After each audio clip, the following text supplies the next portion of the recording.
25 September 2025 maestro नावाची American movie बघितली. Real लाईफवर आधारित आहे. एका पियानो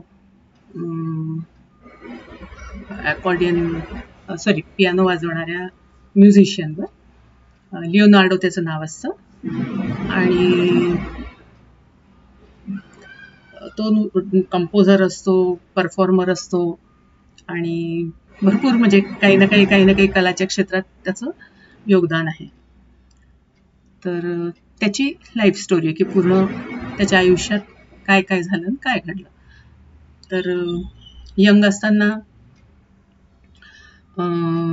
आधी तो साधच असतो, काही त्याला फार फेम मिळालं नसतं, काही नाही. पण अचानक एक फेमस पियानो रेकॉर्डिस्ट 11th आवरला त्याची तब्येत बिघडते आणि तो येऊ शकत नाही. तर मग आता काय करायचं. त्याला सकाळी म्हणजे परफॉर्मन्सच्या थोडंसं 1-2-4 तास आधी त्याला कळवण्यात येते सकाळी की असं त्याच्या जागी तू परफॉर्म करशील का.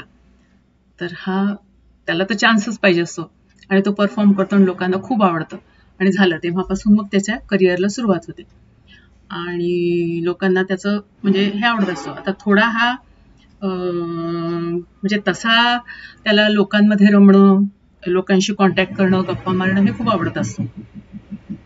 पण त्याला थोडंसे म्हणजे होमोसेक्शुअल टाईपचं थोडंसं म्हणजे मुलांकडे आकर्षण वगैरे त्याचं जरा जास्त असतं.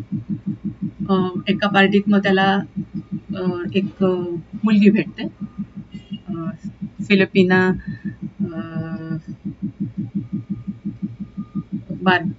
बर्डी नावाची, आणि दोघांमध्ये मग प्रेम होतं आणि लग्न होतं त्या दोघांचं. दोघं एकमेकांना समजून घेतात. ते म्हणतात आपल्या लाईफमध्ये काय ज्या सिक्रेट्स आहेत ते एकमेकांना सांगूया आणि काही लपवून नाही ठेवायचं, पण पारदर्शक करायचं. आणि छान चालली असते त्यांची हॅप्पी हे. आणि ती ऍक्ट्रेस असते, ती पण फेमस ऍक्ट्रेस असते, छान काम करत असते, लोकांनाही खूप आवडत असतं. त्यांना 3 मुलं होतात एका मागोमाग. आणि मग हळूहळू थोडंसं असं दाखवलंय की प्रेम तर तिच्यावर खूप असतं ह्याचं लिओनार्डोचं.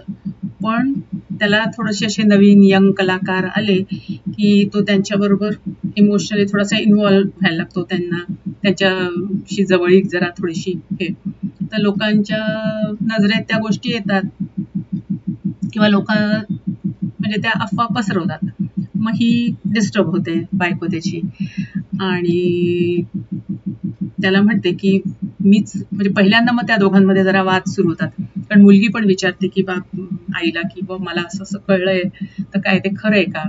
आणि मग नंतर दाखवले की काही लोकांबरोबर तो ड्रग्स पण घेतो आणि बरंच म्हणजे असं. आणि ड्रिंक आणि स्मोक तर तो कंटिन्युअस करत असतो. पण ऍट द सेम टाइम तो लेक्चर्स देत असतो, लोकांना डेमॉन्स्ट्रेट करत असतो आणि सगळीकडे तो सक्सेसफुल. पण मग ती बायको जेव्हा चिडते तेव्हा ती म्हणते तुला असं वाटतं की लोकांना आवडतं तुझं, पण त्यांना समजतच नाही. त्याच्यामुळे ते आपले सगळ्याला हव करतात, टाळ्या वाजवतात. तू नुसतं त्याचा भुका आहे आणि नुसतं म्हणतो की मला लोक पाहिजे हे ते. काही नाही, तू खूप इगोइस्टिक आहे, स्वतःचाच फक्त विचार करतो, दुसऱ्यांचा नाही. असं म्हणजे खूप होतं त्या दोघांचं. आणि पण अल्टिमेटली तिला मग हे पण कळतं की आपली चिडचिड का होते,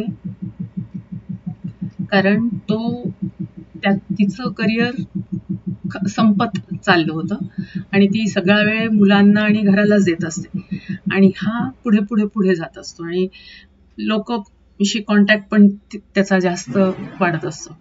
आणि मग शेवटी तिला हे कळतं की तिला कॅन्सर झालाय, ब्रेस्ट काढून टाकावं लागतं आणि मग ती खूपच जास्त इमोशनल होते. पण मग सगळं सोडून मग तिच्या सेवेत लागतो, पण तरी त्याचं काम चालूच असतं.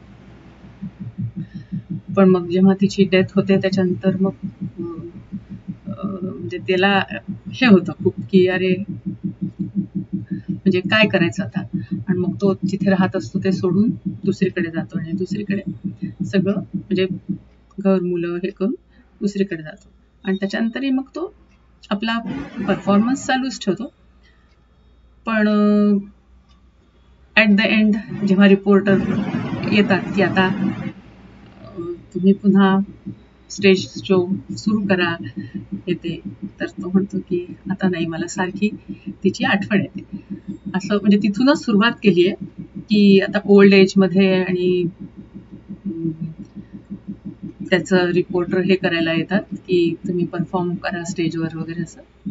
आणि मग ती त्याची सगळी स्टोरी बॅकग्राऊंडमध्ये सांगितलेली. तर ओव्हरऑल ठीक आहे, फक्त त्याचीच लाईफ हिस्ट्री आणि हे ते कसं कसं काय काय होत जाते. आणि त्याच्याबरोबरचे जे क्लॅरिनेट वगैरे वाजवणार असतात त्यांच्याबरोबर त्याचे संबंध असतात. म्हणजे असं थोडंसं जरा डिस्प्युटेड पर्सनॅलिटी त्याची दाखवली आहे, पण तरी ॲज अ ह्युमन बिईंग तो खूप चांगला दाखवलेला आहे. आणि रिनाऊंड पियानिस्ट म्हणून तो डेथ होते त्याची. बस.